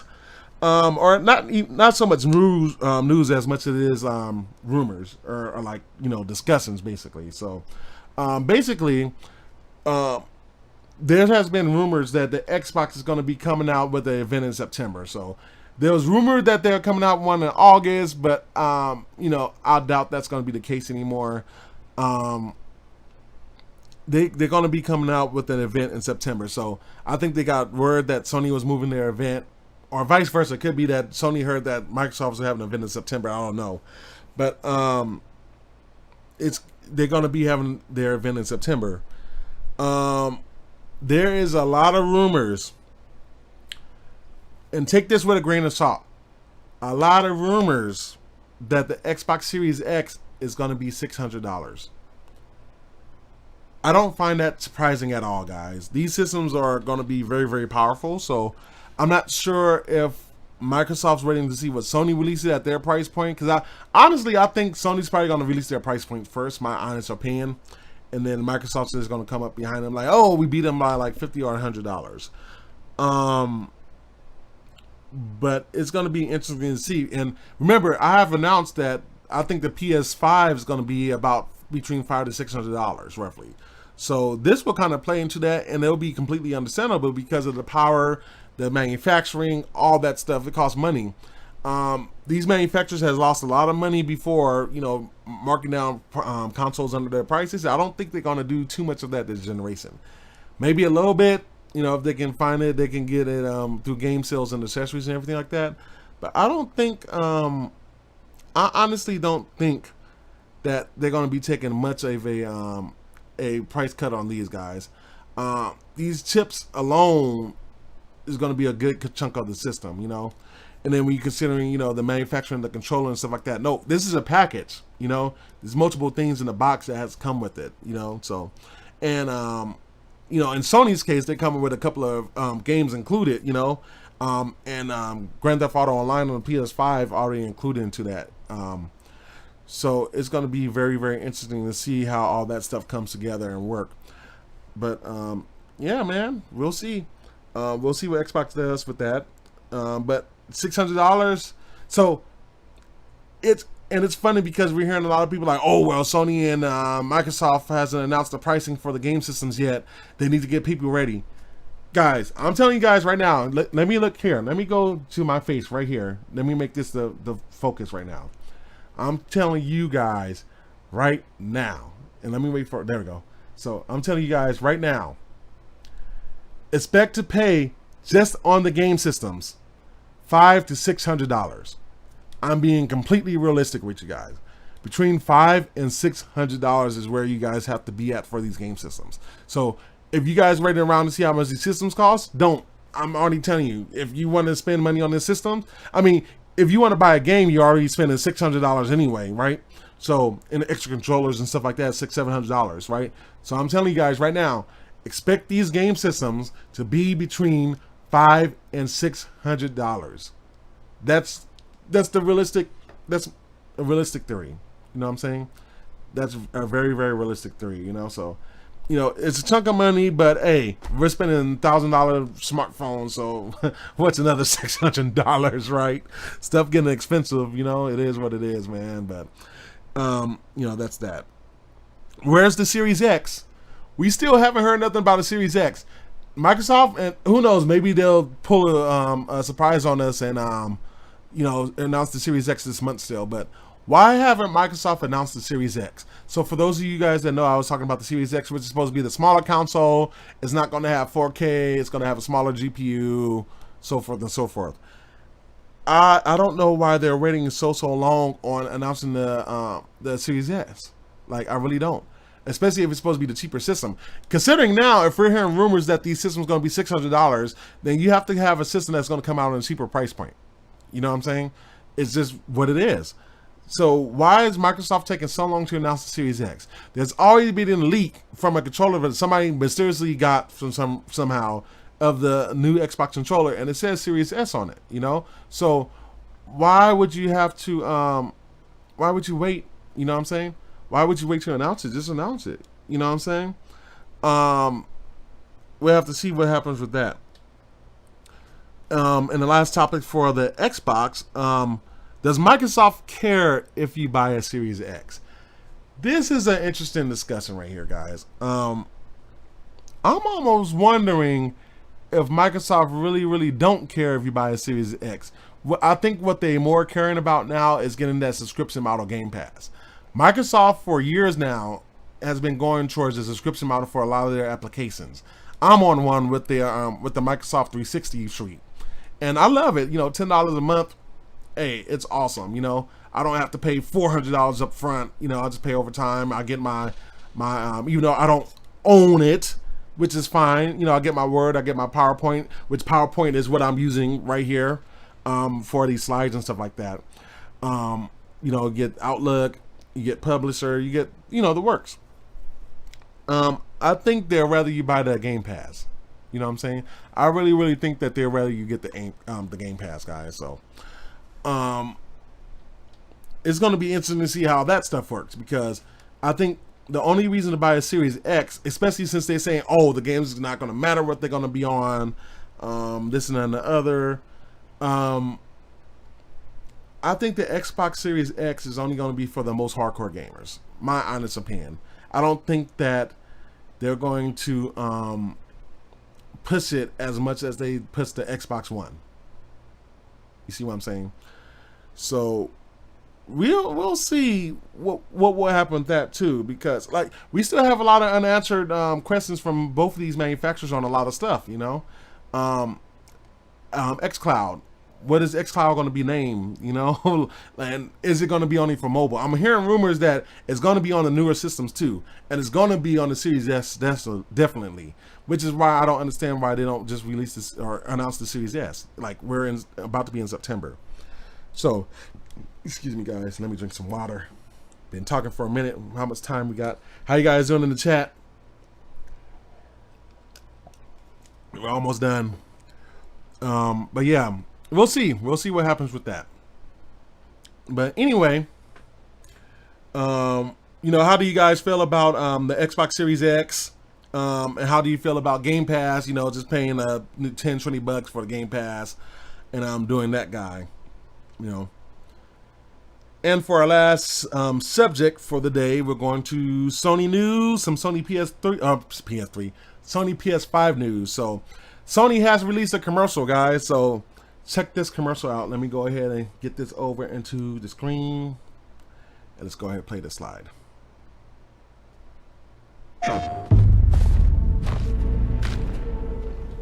Welcome to a world where you can feel more.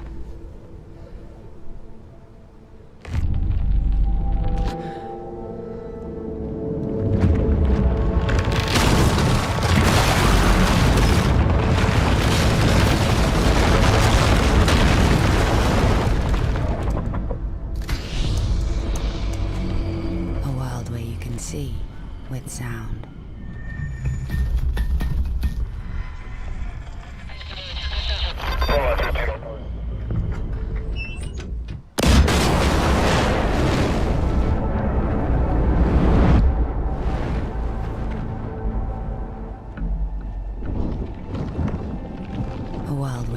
feel force at your fingertips.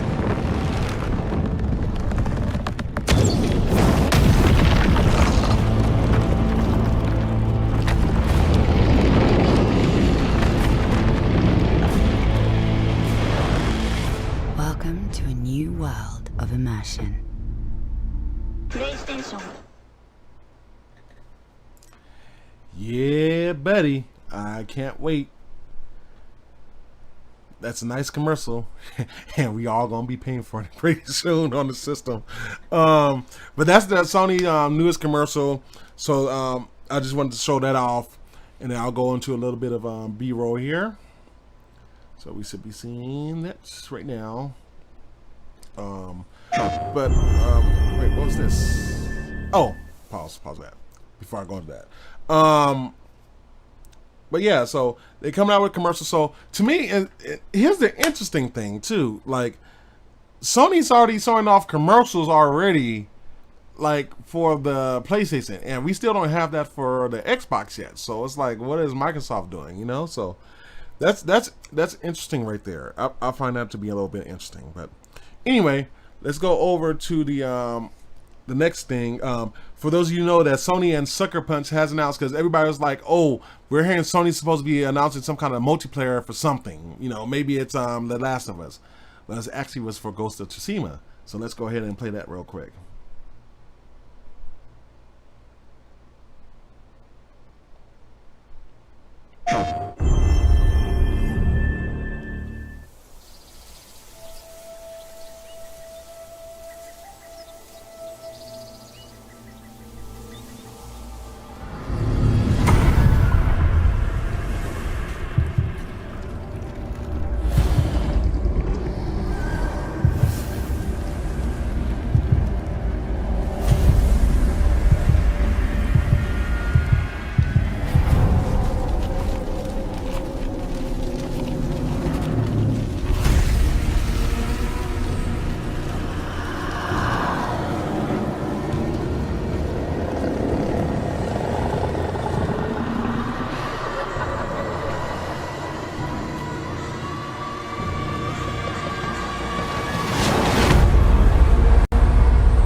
Oh yeah, baby.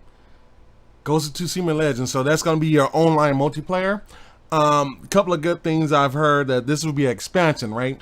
So this will basically be an expansion of the game, Ghost of Tsushima. I don't have it yet, you know, COVID stuff, but hopefully I'll get it soon and play it. But it's one of the top games, is breaking all kind of records. They saying that it will not have any microtransactions, dude. So imagine that, a multiplayer game where you don't have to pay for extra content. They say everything that will be unlocked. So that's amazing, guys. Like, really, really amazing job on Sony's and Sucker Punch's efforts and everything like that. Not to charge gamers and you know, save us a little bit of money, because this is the end of the PlayStation 4 generation, really. And you know, it would be nice to, you know, save some money if we're going to be spending $600 on the PlayStation 5. You know, so. You know, I appreciate that they are making this to where it's not no microtransactions or anything like that.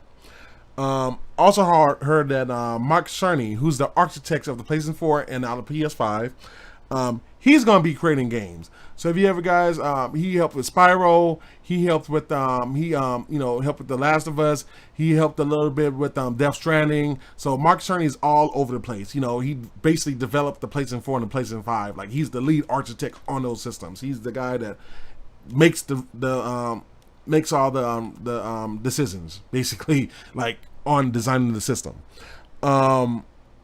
He's working on a new game, and it said it is not Knack 2. So what I'm hearing, it could be Silent Hill. It could be Silent Hill. So I'm not sure if that's true. That's a rumor. But what's not a rumor, that he is working on a new game. So that's that. We also have, like I said, with the Xbox, there's a Sony event rumored for September. Now, this one sounds a little bit more concrete because I'm getting more news from the Sony camp, is that we should know pricing and pre-orders, guys, which everybody's been asking for, I know. Pricing and pre-orders should be coming out next month for Sony. They're also going to fully tear down the system. So they're going to tear it down bit by bit, piece by piece, explain what all the functions does. So is this extravagant cooling system they got in there, all the parts, all that should be announced. Secret first-party games to be unveiled. I'm hoping it's SOCOM. If it's SOCOM, I'm going to freak out. Like, man, I really, really hope it's SOCOM. Developers may not have the final UI yet. So what we're hearing is that Sony hasn't released the user interface yet for through the developers even, you know. So we'll see what happens with that. There's also a huge deal that Sony is dealing with Activision. So we don't know what that could be. So I'll put a couple of points here. Is it going to be the next Call of Duty? Because we know they're working on a new Call of Duty right now. Is it going to be a time exclusive? Is it going to be something more? You know what I'm saying? Will it be Warzone? Something with Warzone? You know what I'm saying? Warzone, I play Warzone often. I'm sure my friend Big Fist and Kevin Rodriguez probably gonna be like, he's gonna hop on a 6. Well, Kevin's the moderator now, so he got to be with me right now. But we're almost done with this. But you know, is Warzone going to have something special for the PS5? That's a rumor that's been coming up. Maybe they'll have Warzone 4K exclusively for PS5, at least for the time being. That's something to pay attention with. Or will there be another Activision game that's going to get exclusive on the PlayStation? So these are questions that we all have to ask ourselves, you know, and stuff that we should find out in a very, very close future. You know, we'll see. We'll definitely see what will happen. But you know, that's a lot of tech that's going to be coming out next month, guys, and a lot of stuff that we don't know right now that we will know within the next couple of weeks or so. Especially with, you know, that's kind of why I named this this live stream Game of Thrones. Basically, you had all the big hitters: Nvidia, Intel, Sony, Microsoft, Apple. You know, all the big hitters, man. All those companies should be announcing something this coming up month, and it's going to be huge and huge and huge and huge and huge. So we'll definitely see what's going to go on. You know, so.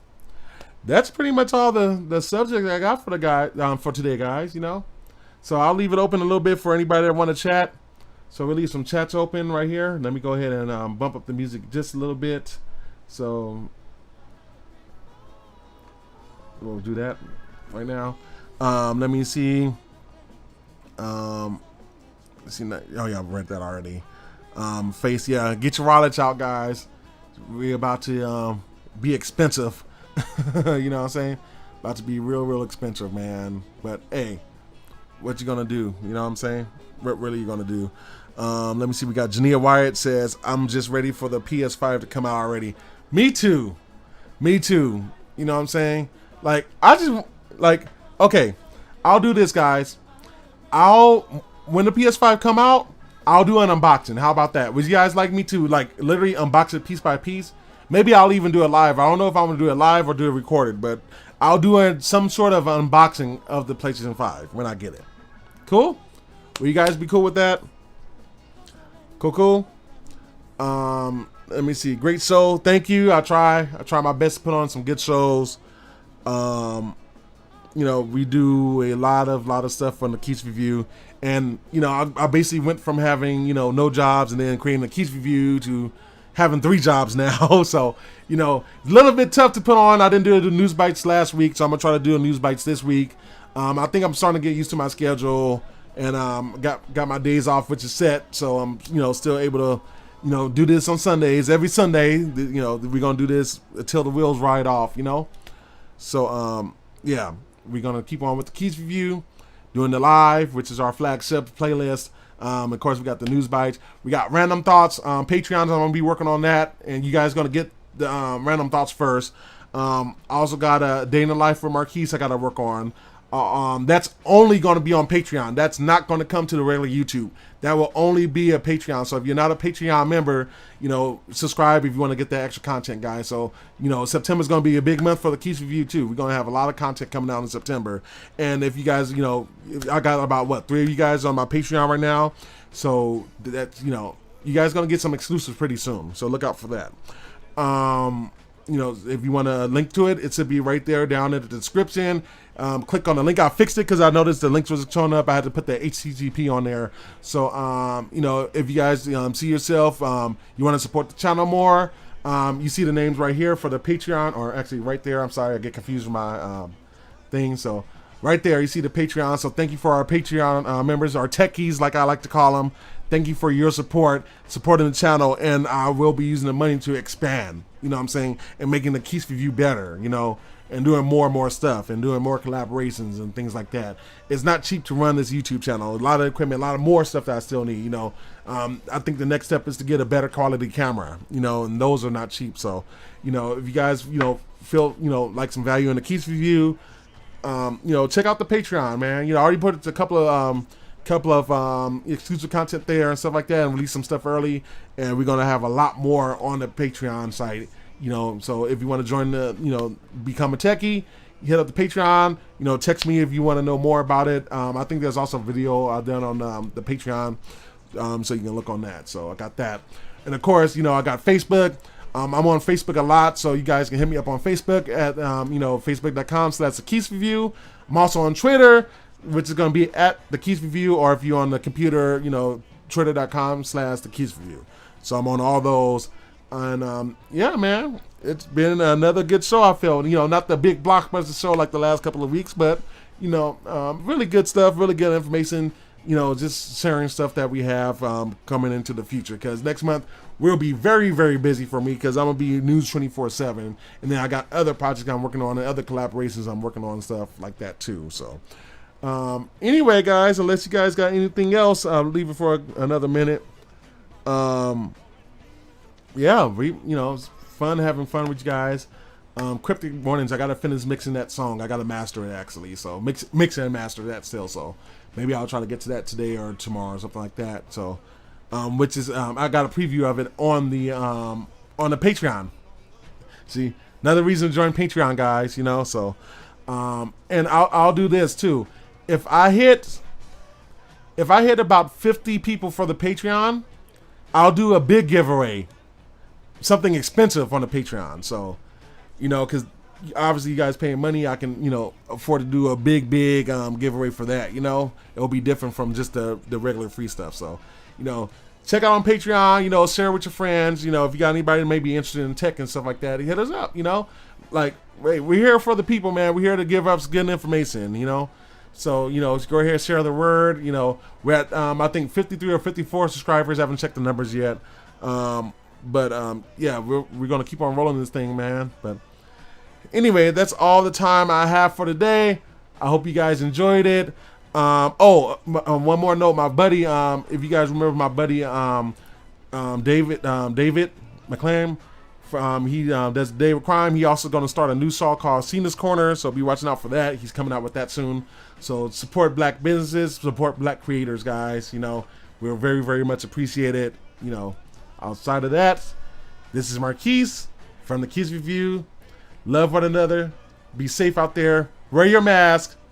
Gloves if you have to. Be safe, guys. Peace. One.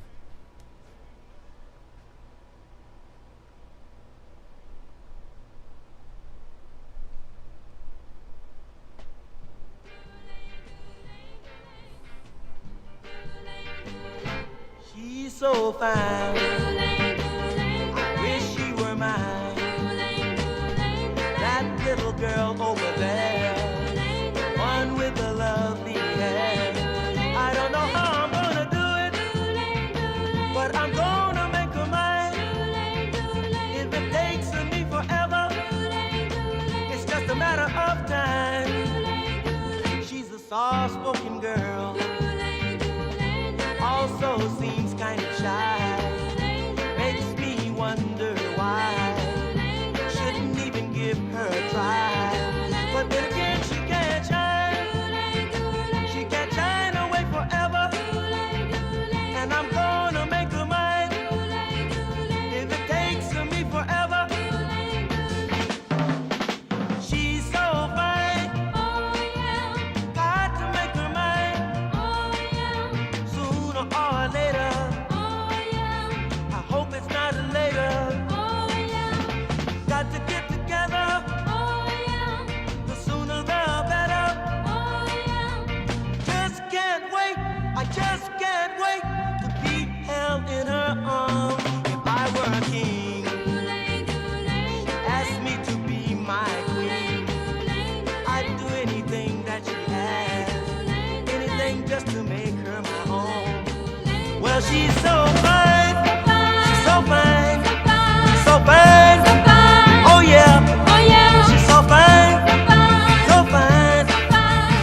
into the night.